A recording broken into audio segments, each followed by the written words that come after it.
अस्सलाम वालेकुम, क्या हाल है? ठीक है। सुनाएं। आपने ये बाहर ठिया लगाया हुआ है, दुकान आपकी जब के अंदर है, बता सकते हैं? काम छोड़ दे फिलहाल जी।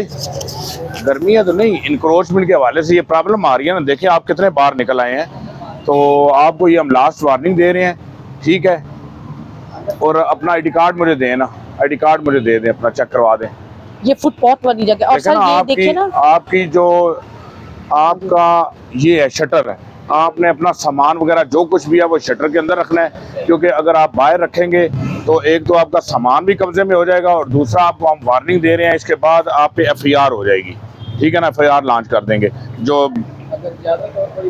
आप मुझे पहले अपना आईडी कार्ड देना, आईडी ये जो कार्ड आपने गैस भाई रखी हुई है ना, ये गैस का चूल्हा, ये पब्लिक साथ से गुजर रही है, खुदा न खास्ता उनको आग लग जाए, कोई ऐसा हादसा पेश आ जाए, यही आपका सिलेंडर जो है वो फट भी सकता है, जानी नुकसान भी हो सकता है। आपने ऑयल में जिस तरह ये अभी आपने डाले हैं, ये क्या कहते हैं बेसन वगैरह, इसी का घी मतलब ऑयल बाहर आ जाए,